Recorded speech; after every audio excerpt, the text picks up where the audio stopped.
குருடி சரணம் யூடியூப் நண்பர்கள் அனைவருக்கும் அடியேனின் அன்பான வணக்கங்கள். நான் உங்கள் குருமணிகண்டன் பேசுகிறேன், பொள்ளாச்சியில் இருந்து. உலக மக்கள் அனைவருக்கும் வரக்கூடிய 2025 புத்தாண்டானது எல்லா விதமான பொருளாதார முன்னேற்றங்களையும், நல்ல உடல் ஆரோக்கியத்தையும், நிம்மதியான வாழ்க்கை சூழலையும் தரணும் அப்படின்னு சொல்லி எல்லாம் வல்ல பரம்பொருளை பிரார்த்தனை பண்ணிட்டு இந்த பதிவை துவங்கலாம். 2025 புத்தாண்டு மகர ராசி அன்பர்களுக்கு என்ன மாதிரியான பலன்களை தரப்போகுது அப்படிங்கிற விஷயத்தை இந்த பதிவில் நம்ம பார்க்க போகிறோம். பாசிட்டிவ் நெகட்டிவ் ரெண்டுமே பார்த்துடலாம். இந்த வருடத்தில் நீங்கள் எதெல்லாம் செய்யலாம், துணிஞ்சு செய்ய முடியும், எதெல்லாம் செஞ்சால் உங்களுக்கு சக்ஸஸை கொடுக்கும், என்னென்ன விஷயங்களும் நீங்கள் கவனமாக இருக்கணும் அப்படிங்கிற எல்லா விதமான டீட்டெயில்லையும் தெளிவாக விரிவாக டீட்டெயில்டாக நம்ம பார்த்துடலாம். இது எதுக்கு இப்போது இந்த பதிவு அப்படின்னு சொல்லி பார்த்துட்டா, அடுத்து வரக்கூடிய 2025 நீங்கள் எப்படி பிளான் பண்ண போகிறீங்க, எது மாதிரியான விஷயங்களை நீங்கள் செய்யணும், எது செய்யக்கூடாது, எது உங்களுக்கு சக்ஸஸை கொடுக்கும், நெக்ஸ்ட் இயர் பிளானிங்காக இந்த பதிவு. அதனால் முழுமையாக தெளிவாக கேளுங்க. என்ன பண்ணலாம் பண்ணக்கூடாதுங்கிறது கிளியராக உங்களுக்கு தெரிஞ்சிடும். 2025 முக்கியமான வருட கிரகங்கள் அப்படின்னு சொல்லக்கூடிய குரு, சனி, ராகு, கேது, இந்த 4 கிரகங்களுமே பயிற்சி ஆகுது. அந்த பயிற்சியால் ஏற்படக்கூடிய மாற்றங்கள் என்னென்ன அப்படிங்கிறது தான் பார்க்க போகிறோம். முதல்ல சனீஸ்வர பகவான், உங்களுடைய ராசி அதிபதி சனி பகவான். ராசிக்கு 2ஆம் இடத்துல குடும்பஸ்தானத்தில், தனம் வாக்கு குடும்பம் அப்படின்னு சொல்லக்கூடிய ஸ்தானத்தில் சனீஸ்வர பகவான் இருந்தார். அது 7.5 சனி அப்படிங்கிற ஒரு அமைப்பு, குடும்பஸ்தானத்தில் சனி அப்படிங்கிற ஒரு அமைப்பு. கடந்த ஒரு 7.5 வருஷமாக மகரத்துக்கு 7.5 சனி தான். என்னதான் அவர் உங்களுடைய ராசி அதிபதியாக இருந்தாலும் பலவிதமான படிப்பினைகளை வாழ்க்கையில் கொடுத்துருக்காரு. யாருக்கிட்ட எப்படி பேசணும், பண்ணணும், யாரை நம்பணும், யாரை நம்பக்கூடாது, குழந்தைகள் நம்மளை எப்படி பார்த்துக்குவாங்க, நம்ம குழந்தைகளை எப்படி பார்த்துக்கிடணும், கணவன் மனைவி உறவில் எவ்வளவு பவர் இருக்குது, எங்கே விட்டு கொடுத்து போகணும், எங்கே எதிர்த்து நிற்கணும், லைஃப்னா என்ன, தொழில்னா என்ன, வருமானம்னா என்ன, குடும்பம்னா என்ன அப்படிங்கிற எல்லா விதமான விஷயங்களையும் கற்றுக் கொடுத்துருப்பார். இது வயதான நபர்களுக்கும் சரி, வயது குறைந்த நபர்களுக்கும் சரி, இது கண்டிப்பாக நடந்திருக்கும். வயதான நபர்களுக்கு இது வரைக்கும் என்ன அனுபவப்படாமல் இருக்கக்கூடிய விஷயங்கள் என்னமோ அதை அனுபவப்பட வச்சுருப்பார். வயது குறைந்தவர்களுக்கு புதுசாக நிறைய விஷயங்களை கற்றுக்க வச்சுருப்பார். அந்த அனுபவத்தின் மூலமாக கற்றுக்கிறது தான் இல்லையா? ஸோ அதை கற்றுக்க வச்சுருப்பார். ஸோ இந்த மாதிரி இந்த 7.5 சனி பல்வேறு கோணங்களில் உங்களுக்கு நல்ல லைஃப் லெசன்ஸை கொடுத்துட்டு போயிருக்குன்னு தான் சொல்லணும். 7.5 வருஷத்துக்கு முன்னாடி நீங்கள் எப்படி இருந்தீங்களோ அப்படி நீங்கள் இப்போ கிடையாது. அதாவது ஆமாம் சார் வயசாகிடுச்சு அப்படின்னு சொல்லி கிண்டலாக சொன்னாலும் பரவாயில்ல. உங்களுடைய குணநலன்களில், உங்களுடைய ஆக்டிவிட்டீஸில், உங்களுடைய மன ரீதியான அமைப்புகளில், உங்களுடைய நம்பிக்கை, தன்னம்பிக்கை அப்படிங்கிற ஒரு விஷயம் இருக்குது இல்லையா, நான் அப்படிங்கிற சுயம் அப்படிங்கிற விஷயம் இருக்குது இல்லையா, அதில் எல்லாம் பல மடங்கு ஸ்ட்ரென்த்தனாக இருப்பீங்க நீங்கள். அந்த ஸ்ட்ரென்த்தனாக அந்த சனி கொடுத்துருப்பார். வரக்கூடிய மார்ச் மாதம் கடைசியில் 29ஆம் தேதி உங்களுடைய ராசிக்கு 2ஆம் இடத்துலேருந்து 3ஆம் இடத்துக்கு பயிற்சி ஆகிறார். தைரிய வீரிய ஸ்தானத்துக்கு சனி பகவானுடைய பயிற்சி இருக்கு. முழுமையாக 7.5 சனி உங்களுக்கு நீங்கி விட்டது. முழுமையாக 7.5 சனி முடிஞ்சது. நீ 7.5 சனி வரணும்னா அடுத்து இன்னும் 30 வருஷம் ஆகணும், அப்போ தான் 7.5 சனி வரும். அது வரைக்கும் எந்த பிரச்சனையும் இல்லை. ராசி அதிபதி 3ஆம் இடத்துக்கு போயிட்டார். தொழில் ரீதியாக, குடும்ப அமைப்புகள் ரீதியாக ஒரு இடமாற்றத்தை சந்திக்க வேண்டிய ஒரு சூழ்நிலை உண்டாகும். ஒன்றும் உங்களை விட்டு பிரிஞ்சு போன குடும்பம் உங்களை தேடி வர்றதுக்கு வாய்ப்பு உண்டு. இல்லை அப்படின்னா நீங்கள் அந்த குடும்பத்தை தேடி போகிறதுக்கு உண்டான ஒரு சூழ்நிலை இருக்குது. ஸோ இடமாற்றம் இருக்கிறதுக்கு உண்டான வாய்ப்பு. இல்லைன்னா நீங்கள் ஒரு ஆஃபீஸ் போட்டிருக்கீங்க, அது வெளியில் இருக்குது. ஸோ அந்த இடத்துக்கு நிறைய கஸ்டமர்ஸ் கிடைச்சாச்சு, நீ அங்கே வாடகை கொடுக்கணுங்கிற அவசியம் இல்லை, வீட்லேயே மேலே இடம் இருக்குது, மேலேயே ஆஃபீஸ் போட்டுக்கலாம்னு நினைப்பீங்க. அந்த தொழில் மாற்றம், தொழில் சார்ந்த இடமாற்றம் நடக்கும். வேலைக்கு போயிட்டு இருக்கீங்க, ஒரு ப்ரொமோஷன் கிடைக்கும், ப்ரொமோஷனால் ஒரு இடமாற்றம் கிடைக்கும். ஸோ அது எல்லாமே நல்லபடியாக இருக்கும். ஒரு சக்ஸஸ்ஃபுல்லான ஃபார்முலாவோட இந்த சனி 3ஆம் இடத்துல இருக்கக்கூடிய சனி உங்களை கொண்டு போவார். எந்த ஒரு விஷயத்தை செய்கிறதுக்கும் பயம் இருக்காது. துணிஞ்சு செய்வோம். ஆனால் அந்த குருட்டுத்தனமான பயம், குருட்டுத்தனமான தைரியம் அப்படின்னு சொல்லுவோம் இல்லையா, சரி. ஸோ அந்த குருட்டுத்தனமான தைரியம் இல்லை. இங்கே தெளிவாக பக்காவாக பிளான் பண்ணி இதை செய்ய முடியும் என்னால் அப்படின்னு பக்காவாக ஸ்கெட்ச் போட்டு ஒரு தைரியமாக, ஒரு துணிச்சலாக ஒரு விஷயத்தை பண்ணுவோம் இல்லையா, அந்த மாதிரி அனுபவத்தால் கிடைத்த தைரியம் அப்படின்னு தான் சொல்லணும். அப்படியே உங்களுடைய மனசு அவ்வளவு ஸ்ட்ராங்காக தெளிவாக இருக்க போகுது இந்த காலகட்டம். ஸோ அது ரொம்ப ரொம்ப நல்ல விஷயம். ரொம்ப ரொம்ப தெளிவான விஷயம், ரொம்ப நல்ல விஷயம். ஸோ அதில் எந்த மாற்றுக்கிறதுக்கு இடமில்லை, எந்த மாற்றுக்கிறதுக்கு இடமில்லை. அவ்வளவு ஒரு அற்புதமான ஒரு சூழ்நிலையை இது உருவாக்கி தரும். அதே போல் அக்கம் பக்கத்தினருக்கு நல்ல ஒரு ஆதரவை தரக்கூடிய ஒரு சூழ்நிலை. அக்கம் பக்கத்தினரிடையே இருந்து வந்த கருத்து வேறுபாடுகள் நீங்கும். சில நேரங்கள் இளைய சகோதரத்தின் மூலமாக சின்ன கசப்பான அனுபவங்களை சந்திக்க வேண்டிய ஒரு சூழ்நிலை உண்டு. தாயாருக்கு மருத்துவ செலவுகளை கொடுக்கக்கூடிய ஒரு அமைப்பாக இருக்குது. தாயாருக்கு மருத்துவ செலவுகளை கொடுக்கணும். அதே போல் உங்களுக்குமே அந்த காது மூக்கு தொண்டை இஎன்டி ஸ்கின்னு, அதே போல் வந்து ரெஸ்பிரேட்டரி ப்ராப்ளம், அதாவது மூச்சு விடுறதுல சிரமம், அந்த மூச்சு குழாய் அடைப்பு, சளி பிடிச்சிட்டு சளி ரொம்ப கட்டிட்டு உள்ள தொண்டையிலே கட்டிட்டு ஒரு மாதிரி, ஸோ அந்த மாதிரி இந்த சளி கட்டுதல் இந்த மாதிரி விஷயங்கள் எல்லாமே உங்களுக்கு வரும். அதை தவிர்க்கவே முடியாது. சரிங்களா? இருக்கிறது 3ஆம் இடத்துல இருக்கிறது சனி பகவானுங்க, அதை தவிர்க்கவே முடியாது. தொழில் சார்ந்த தேவையான உதவிகள் கிடைக்கக்கூடிய ஒரு அற்புதமான காலகட்டம் அப்படின்னு தான் சொல்லணும். இதில் எந்த மாற்றமும் இல்லை. ஸோ இது ஒரு நல்ல விஷயமா இருக்குது. ரெண்டாவதாக பார்த்துட்டிங்கன்னா, இந்த சனியினுடைய பார்வை உங்களுடைய ராசிக்கு 5ஆம் இடத்திற்கு படுதுங்க. 3ஆம் இடத்துலேருந்து தன்னுடைய 3ஆம் பார்வையை 5ஆம் இடத்தை பார்க்குறார். குழந்தை பேரு சம்மந்தமாக பிரச்சனைகள் இருக்குது. இது வரைக்கும் எனக்கு குழந்தைகள் இல்லை, குழந்தைக்காக முயற்சி பண்ணிகிட்டு இருக்கோம், ரொம்ப கஷ்டப்படுறோம் அப்படின்ட்டு இருந்தது அப்படின்னா, குழந்தைக்காக மருத்துவ செலவுகளை எடுத்துக்கிட்டீங்க. அதாவது ப்ரெக்னன்சி ஆகிறதுக்கு, பேரண்ட்ஸ் ஆகிறதுக்கு மருத்துவ செலவு எடுத்துட்டிங்கன்னா இந்த குழந்தை பேர் கிடைக்கிறதுக்கு வாய்ப்புகள் உண்டு. ரொம்ப கஷ்டத்துக்கு நடுவில் தான் கிடைக்கும், சீக்கிரமாகலாம் இல்லை, ரொம்ப கஷ்டத்துக்கு நடுவில் தான் கிடைக்கும். அதை புரிஞ்சுக்கோங்க. ரெண்டாவதாக அந்த சனியினுடைய பார்வை 5ஆம் இடத்துக்கு இருக்கிறதுனால காதல் விவகாரங்களில் ரொம்ப நாசூக்காக இருக்க வேண்டிய ஒரு சூழ்நிலை. உங்களுடைய விருப்பங்களை சரியான இடத்துல வெளிப்படுத்த முடியாமல் போயிடும் அப்படிங்கிறத சொல்லுது.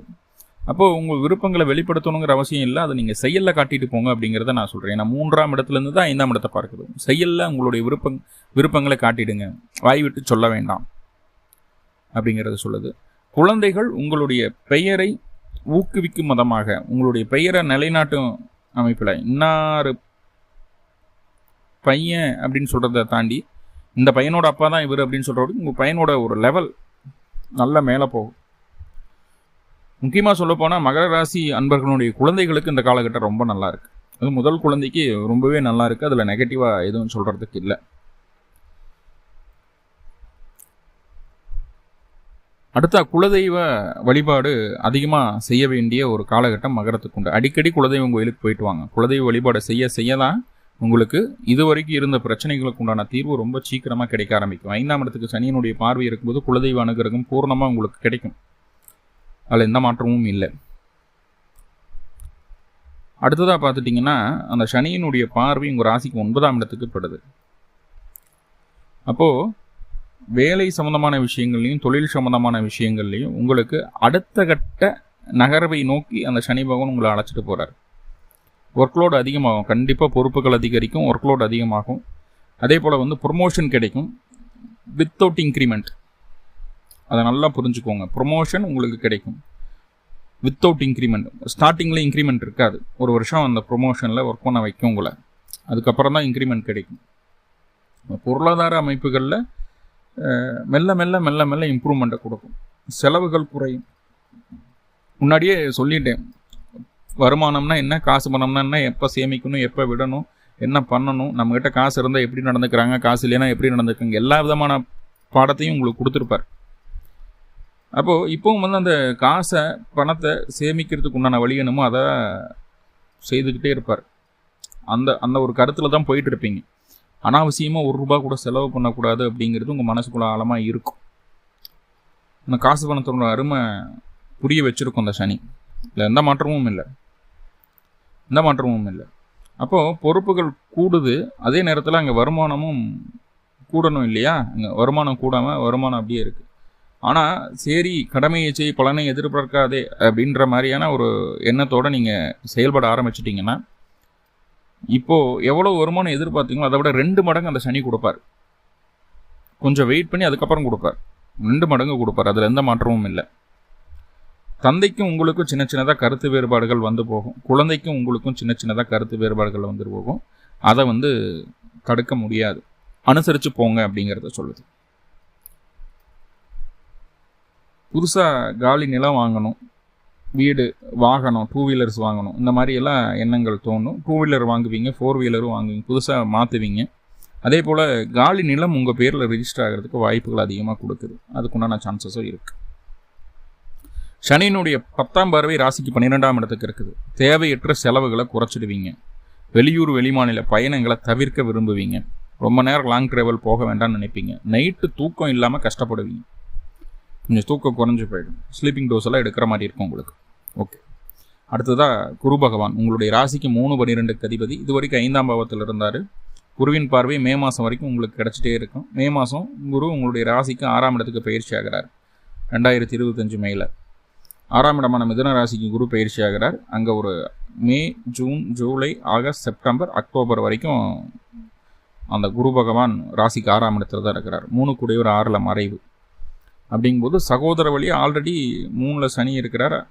3ஆம் அதிபதியும் 6ல் மறையும் போது சகோதர வழி தேவையில்லாத கசப்பான அனுபவங்களை சந்திக்க வேண்டிய ஒரு சூழ்நிலை இருக்கும். முன்னுக்கு பின் முரணாக பேசுவாங்க, நடந்துக்குவாங்க அப்படிங்கிறது சொல்லுது. 3ஆவதாக சகோதர வழி உறவனாலையும் மாமனார் அப்படிங்கிற உறவனாலையும் தேவையற்ற செலவுகளும் அலைச்சல்களும் உருவாகிறதுக்குண்டான வாய்ப்புகள் இருக்குது. ஆனால் நீங்கள் ரொம்ப கெட்டியாக இருப்பீங்க. இதை செய்யணுமா செய்யக்கூடாதா, இந்த செலவு அவசியமா இல்லையான்னு ரொம்ப தீர விசாரிச்சுட்டு செய்வீங்க.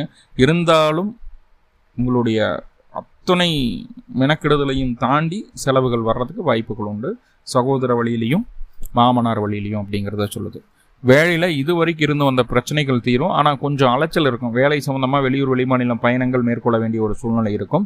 அதே போல் சொந்த ஊரை விட்டு வெளியூர் வெளிமாநிலத்தில் படிப்புக்காகவோ வேலைக்காகவோ முயற்சி எடுத்துகிட்டு இருக்கீங்க. இன்னும் அது எனக்கு சக்ஸஸ்ஃபுல்லாக நடக்கலை அப்படின்னா இந்த காலகட்டம் சரியாக முயற்சி செய்தால் கண்டிப்பாக சொந்த ஊரை விட்டு வெளியூர் வெளிமாநில வெளிநாடு போகிறதுக்குண்டான வாய்ப்புகளை அந்த குரு பகவான் ஏற்படுத்தி தருவார். குரு 6ல் இருக்குதுன்னா ஒன்றும் கவலைப்பட வேண்டாமுங்க. 6ஆம் இடம் அப்படிங்கிறதும் 10ஆம் இடம் அப்படிங்கிறதும் 2ஆம் இடம் அப்படிங்கிறதும் பொருளாதார ஸ்தானங்கள். இப்போ குரு 6ல் இருந்து தன்னுடைய 5ஆம் பார்வையாக உங்கள் ராசிக்கு 10ஆம் இடத்தை பார்க்குறாரு, தொழில் ஸ்தானத்தை பார்க்குறாரு. தொழில் ஸ்தானத்தை குரு பார்க்கும்போது தொழில் இது வரைக்கும் இருந்து வந்த தடை தாமதங்கள் நீங்கும். வாடிக்கையாளர் எண்ணிக்கை குறைஞ்சதுன்னா வாடிக்கையாளர் எண்ணிக்கை அதிகரிக்கும். நல்ல ஒரு பிஸ்னஸ் போகும். இம்போர்ட் எக்ஸ்போர்ட் பண்ணுறவங்களுக்கெல்லாம் ரொம்ப நல்ல ஒரு காலகட்டமாக இருக்கும். அதே போல் ஹோல்சேல் வியாபாரம் பண்ணுறவங்க, அது தராசு வீடு இல்லையா, ஹோல்சேல் வியாபாரம் பண்ணுறவங்களுக்கெல்லாம் ரொம்ப ரொம்ப நல்லா இருக்கும். இடப்போட்டி வியாபாரம் பண்ணுறவங்க, மெடிசன்ஸில் இருக்கிறவங்க, மெடிக்கல் ஃபீல்டில் இருக்கிறவங்களுக்கெல்லாம் இந்த காலகட்டம் நல்ல கஸ்டமர் ஃப்ளோ இருக்கும். அதே போல் நல்ல வருமானமும் கிடைக்கும். கரெக்டாக சொல்லப்போனால் நல்ல வருமானமும் கிடைக்கும். 3 கூடியவர் 6ஆம் இடத்துலேருந்து 10ஆம் இடத்தை பார்க்குறதுனால 3-6 சுயமுயற்சியின் மூலமாக உங்களுடைய தொழில் முன்னேற்றம் அடையும். தொழில் மாற்றங்கள், தொழிலில் இடமாற்றம், தொழிலுமே சில நேரம் மாற்றிடுவீங்க. செய்யக்கூடிய தொழில் கூட அடிஷனலாக ஏதாவது ஆட் பண்ணிக்கணும் அப்படின்னு நினைப்பீங்க. அதையும் செய்வீங்க இந்த காலகட்டம். ராசிக்கு 6ஆம் இடத்துல இருக்கக்கூடிய குரு பகவான் 12ஆம் இடத்தை பார்க்குறாரு இல்லையா. இப்போ 12ஆம் இடத்தை அந்த குரு பார்க்கும்போது என்ன நடக்குது அப்படின்னா, நான் சொன்ன மாதிரி முன்னாடியே வெளியூர் வெளிமாநில வெளிநாடு அதுக்குண்டான முயற்சிகள் எடுத்தால் சக்ஸஸ்ஃபுல்லாக நடக்கும்னு சொன்னேன்.